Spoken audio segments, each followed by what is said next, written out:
Del Fadel. Bonjour Yasmine. Bonjour Mario. Congrès au leadership hier, les gens de la CAQ ont choisi leur chef. Christine Fréchette devient, dans les prochains jours, va être assermentée première ministre du Québec. La deuxième femme première ministre du Québec après Pauline Marois, on s'en rappelle. Hier, c'était une victoire quand même sans équivoque, là. 58%, 57,9% pour être exact, versus 42,1% pour Bernard Drinville, qui n'a pas démérité, là. Il ne s'est pas écrasé, son vote est quand même sorti. Ouais. Reste parce que qu'à un il y a point, cette à un différence. point au début mars, ou même pas, je dirais même mi-février, on pensait qu'elle allait chercher 20-25% Bernard Drinville. Sa remontée elle a été réelle, là. Sa remontée a été réelle, là, 42%, là, c'est honorable. C'est honorable comme défaite, mais ça demeure une défaite. Une défaite honorable demeure une défaite. Et on l'a vu un petit peu dans les mines déconfites, là, de l'équipe de Drainville hier. Hier, Mario, c'était pas froid, c'était frette. Quand ils se sont passés le voir pour lui dire, pour lui serrer la pince, il y a eu aucune chaleur. Et après ça, l'équipe de Drainville au grand complet, avec les députés, les ministres qui l'ont appuyé, ont tous quitté très rapidement la salle. Il a tellement été difficile d'aller recueillir leurs commentaires. Les journalistes les cherchaient partout. Ils ont tous quitté. Il n'y avait que Sonia Bélanger Qui a fait était amende restée. honorable, là, c'est ça, qui s'est exprimée correctement, à mon avis, mais était la seule, là. On dirait qu'elle n'a pas reçu le mémo qu'il fallait partir vite, là. On avait comme... Ouais. On parle beaucoup de Simon Jolin Barrette. Là, Simon Jolin Barrette est dans l'équipe depuis une semaine. Là. Sonia Bélanger est dans l'équipe depuis une semaine, à tout le moins officiellement. Samuel Poulain, il est là depuis le début. Shirley Dorismont, ils sont là depuis le début. Karianne Bourassa est là depuis le début. Luc Provençal, il est là depuis le début. Où étaient tous ces députés au moment où il fallait resserrer les ponts, se rapprocher, donner une image forte que la CAQ était unie? Hier, on sentait un énorme malaise au sein de toutes les salles. Là, on regardait ça de loin puis on se disait, il aurait fallu, peut-être pas Bernard Drinville, qu'on comprend que la défaite est amère puis qu'il a besoin d'aller décanter ça, mais que des représentants de sa campagne électorale, puis je suis désolée, Sonia Bélanger n'est pas une représentante de sa campagne électorale, on parle plus des députés qui sont là depuis le début, qui étaient des organisateurs de cette campagne électorale, puissent aller dire que ça va aller puis on va être unis. On n'a pas eu ce message-là. Ils l'ont dit un peu sur les réseaux sociaux 1 heure ou 2 plus tard. Ils l'ont dit dans des textos à des journalistes. Tu sais, c'est comme dire à Alain Laforêt par message texte, Alain, dis à la population, toi, dans ton prochain bulletin, que nous, on se rallie, là, tu comprends? Mais c'est pas... Il y a une différence entre ça puis être sur scène à lever le bras de son adversaire, là, tu comprends? Ce qu'on est habitué de voir dans les congrès au leadership. Même Jean Charest l'a fait pour Pierre Poilievre, l'a monté sur scène puis physiquement illustré là, dans une image le ralliement. Et c'est un appel à l'unité qui aurait été visible. Écoute, il n'y a pas eu de message, même de tweet là, sur X pour concéder la victoire, dire félicitations, dire on va se ramener. On me dit encore ce matin qu'il n'y a pas encore eu d'appel entre Bernard Drinville et Christine Fréchette à l'heure qu'on parle. Elle a reçu par contre d'autres appels hier. Elle a reçu 3 appels. Doug Ford, premier ministre de l'Ontario, Danielle Smith, premier ministre de l'Alberta, et de Charles Milliard, chef du Parti libéral du Québec. C'est les 3 appels qu'elle a reçus hier. Aujourd'hui, elle est censée parler à Mark Carney. C'est déjà prévu. On attend encore de voir cet appel de Bernard Drinville et elle, là, parce que l'unité de la CAQ, je te dirais, qui est plus importante que les félicitations de Doug Ford ou de Danielle Smith à ce stade-ci. Oui. Ouais. On a déjà une idée de qui va jouer un rôle clé autour de la nouvelle première ministre, donc des gens qui seront de grande influence? On commence à avoir une idée de qui sera dans son cabinet, le cabinet de la première ministre. Là, on avait toujours en tête Martin Koskinen pour François Legault. C'est Geneviève Bellil qui va jouer le rôle de chef de cabinet de Christine Fréchette. Qui est Geneviève Bellil? Elle était jusqu'à récemment la directrice des politiques au cabinet de François Legault, mais elle a été chef de cabinet pour André Lamontagne à l'agriculture, pour Geneviève Guilbeault au transport. Elle a été aussi au Conseil du Trésor. C'est quelqu'un qui est des rouages internes, qu'on dit très efficace, qui a du torque, qui a de l'influence. Pour être chef de cabinet du PM, là, t'es mieux d'en avoir du torque, là, parce que t'as à dire non souvent, puis t'as à placer des affaires, puis faire marcher la machine. Autant les fonctionnaires, les ministres, faut que tu fasses aller ça. On dit que c'est une femme forte à côté d'une femme forte. Chef de cabinet adjoint, Alex Perrault. Alex Perrault était déjà son chef de cabinet à Christine Fréchette à l'immigration, à l'économie et à l'énergie, donc quelqu'un qu'elle connaît depuis longtemps. Aux communications, comme directeur des communications, c'est Maxime Roy, qui a été déjà, j'ai joué ce rôle-là auprès de Geneviève Guilbeault, mais aussi de Christine Fréchette. Et son attachée de presse actuelle, Élodie Masson, va continuer de jouer le rôle d'attachée de presse. Donc, on commence à avoir un noyau dur autour de Christine Fréchette qui est en train de prendre forme. Aujourd'hui, elle est à Trois-Rivières pour un bain de foule. Elle rencontre le secrétaire général du gouvernement également aujourd'hui. Mais ça va débouler très vite parce qu'il y aura assermentation, conseil des ministres. Il y a une chose à dire. Elle fera les choses différemment de M. Carney, qui, lui, avait fait son assermentation comme premier ministre un petit peu plus tard, mais avait assermenté tout son conseil des ministres. Là, Mme Fréchette, ce qui est plus habituel, elle va le faire en 2 temps. D'abord, elle va se faire assermenter comme première ministre. Moi, on me dit mercredi ou jeudi, peut-être aussitôt que mercredi après-midi. Et donc, là, après ça, elle va se donner quelques jours, puis là, elle va faire assermenter, peut-être au début de la semaine prochaine, son conseil des ministres. Ce qui serait logique, c'est se donner une semaine pour refaire l'échiquier, qui va aller dans quel poste. Et c'est pas juste un conseil des ministres normal, disons, à monter. C'est un conseil des ministres de l'unité de la CAQ, là. Fait qu'il faut aller chercher des éléments qui ont soutenu Monsieur Drainville, là, pour assurer que personne n'est laissé pour compte. On va surveiller tout ça. Ces soirs d'élections partielles, 2 sur 3 qu'on connaît à peu près déjà le résultat parce que c'est des comtés acquis aux libéraux. Mais c'est quand même une grosse soirée parce que c'est une soirée qui risque d'officialiser ou qui va officialiser un gouvernement Carney majoritaire. Donc c'est une soirée électorale de partielle, mais qui prend des allures de général, là. Mario, si la tendance se maintient, j'annonce que le gouvernement libéral de Mark Carney sera majoritaire. À 10 heures ce soir, oui, t'as raison. Tu prends pas un gros risque. Je prends pas un gros risque en disant ça à 7 heures le matin. Parce qu'il faut le dire aux gens, là, c'est que Terrebonne n'est plus nécessaire avec les derniers transfuges. Pour les gens qui seraient un petit peu confus, Terrebonne était, au début, on disait Terrebonne va faire la différence, mais là, c'est plus vrai. C'est plus vrai parce qu'il y a 3 élections partielles qui vont finalement terminer aujourd'hui. Il y a Scarborough, University Rosedale et Terrebonne. Scarborough et University Rosedale, ce sont des châteaux forts libéraux. On ne s'attend pas à ce qu'il y ait un changement là-dedans. Il en faut un pour atteindre la majorité. Le deuxième rend la chose plus confortable. Et si on gagne Terrebonne, là, les libéraux seraient très heureux parce qu'ils arriveraient au chiffre magique de 174. Ils ont besoin d'être 172 pour être majoritaires. Là, ça leur donne une marge de manœuvre de confort. Une marge de 2. Tu sais, la marge de 2 est le fun parce que il n'y a pas un député, un petit morveux qui peut rentrer dans ton bureau et te faire chanter. Moi, si j'ai pas ci, tu vas voir, je vais démissionner puis tu vas perdre ta majorité. C'est vraiment le confort d'avoir 2 de marge chez celle-là, là.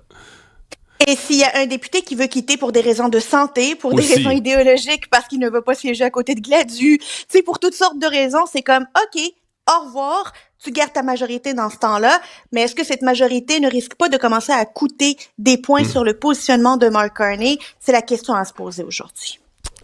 À suivre, donc, ce soir, élection partielle. Merci, Yasmine. Merci, Mario. Puisqu'on parle de M. Carney, je dois vous dire, je parle pas souvent de ce qui se passe aux autres postes, je fais mon affaire, mais ce qui s'est passé à Radio-Canada vendredi, c'est franchement gênant. D'abord, vous connaissez ma position. Moi, je trouve ça spécial. Il y a plein de bon monde à Radio-Canada. J'ai des amis à Radio-Canada. Il y a d'excellents journalistes, de grands professionnels. Mais tu es toujours dans une situation bizarre. Prenez les dernières élections, là. Poilievre dit qu'il va couper Radio-Canada, puis les libéraux disent qu'ils vont leur donner plus d'argent.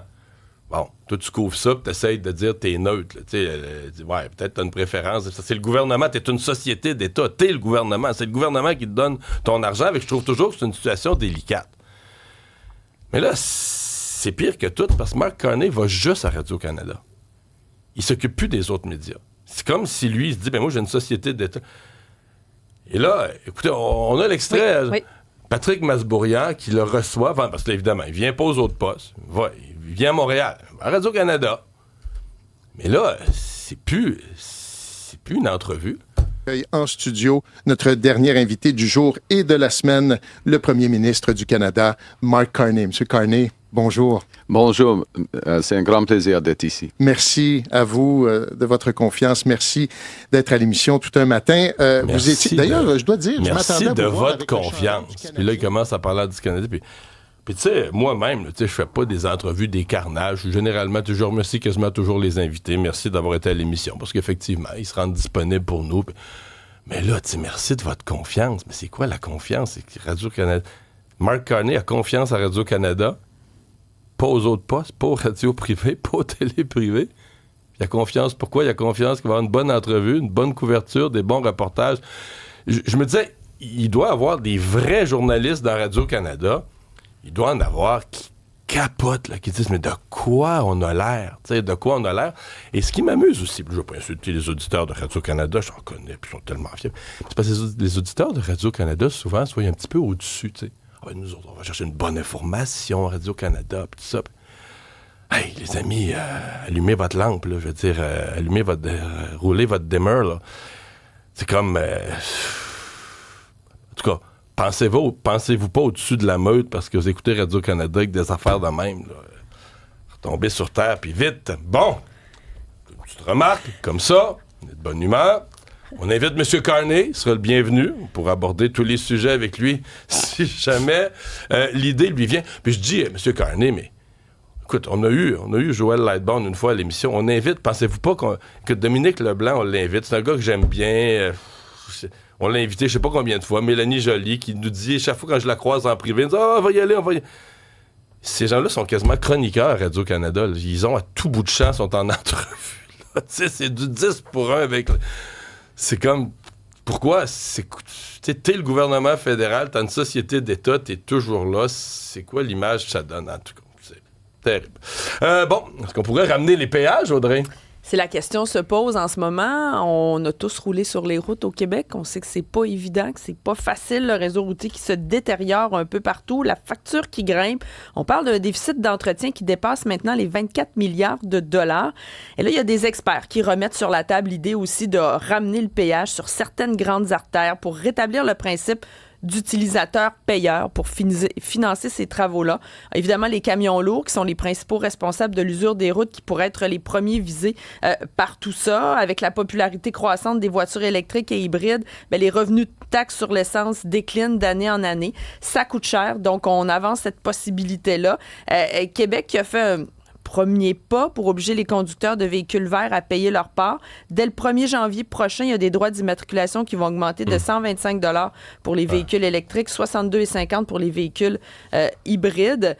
Mais est-ce qu'on pourrait ramener le péage? Le débat est relancé. Parce que les revenus, à cause des véhicules électriques, on l'oublie, mais les revenus de la taxe sur l'essence depuis 2-3 ans sont en réelle baisse. Même en tenant compte de l'inflation, puis le revenu de la taxe sur l'essence baisse année après année. Là, c'est dans les colonnes du gouvernement. C'est une colonne qui est en baisse. Ça, puis l'alcool. Ça, on boit moins, puis on a plus d'auto électriques. Bon. C'est pour ça que la SAQ déploie des stratégies. Essayer de faire son argent autrement. Qu'est-ce qui s'est passé dans la nuit de vendredi à samedi dans le REM?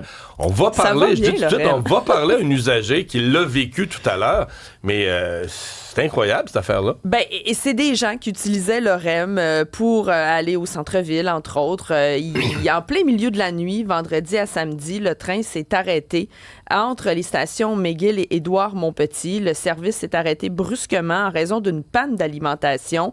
Et là, on a interrompu le service entre Brossard et Édouard-Montpetit jusqu'à la fin du service. Ça n'a pas rouvert.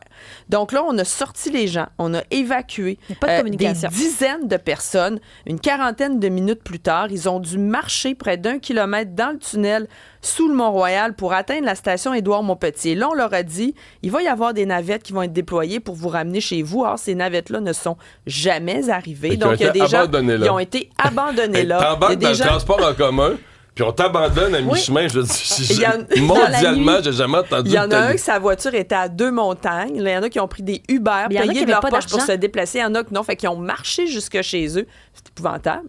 Et là, la Pulsar a reconnu qu'il n'y avait pas de mesure de substitution, que c'était comme un angle mort dans le plan de relève et qu'on va réexaminer tout ça. Mais quand même. Moi, je me cherche un condo, puis Brossard, je l'ai considéré, puis à cause du REM, j'irai pas.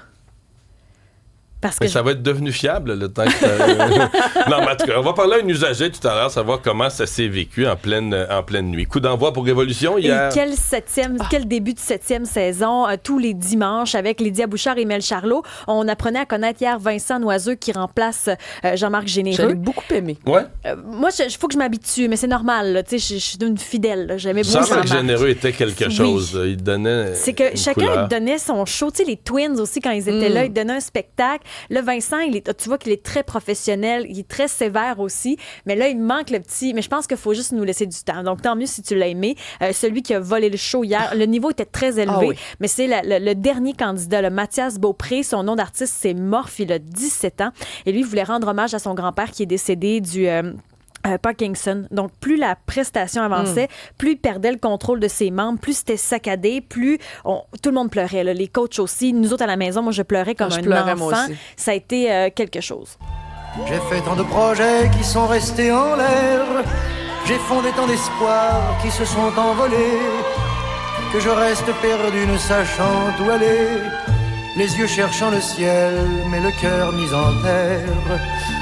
Hier encore, j'avais 20 ans, je gaspillais le temps en croyant l'arrêter. Ouais. Et pour le retenir, Sur cette chanson-là, en plus. Ah oui, puis à la fin, il y a comme des pulsations. Là, quand le numéro est fini, il fait juste comme trembler avec ses membres. Puis ouf, ça a été vraiment bien fait. Il a 17 ans, le jeune homme. Puis hier, ce qui était impressionnant, c'est que les jeunes étaient... Oui, il y avait beaucoup de jeunes hier de 14-15 ans avec une profondeur dans l'interprétation. Tu sais, c'est pas juste d'exécuter des mouvements, là. Ce qui me frappe de Révolution, c'est que Révolution améliore Révolution. Là. Oui. Révolution a multiplié le nombre d'inscrits dans les écoles de danse qui se mettent toute la barre un peu plus haute. Tu parles à n'importe qui est dans le monde de la danse, puis ils vont dire Révolution améliore le prochain Révolution. Là, puis la dernière saison, c'était les étoiles, là, c'était les meilleurs. C'est comme si là, ils ont augmenté la barre. Fait que même ceux qui sont pas les meilleurs doivent être meilleurs. C'est quelque chose, t'as raison.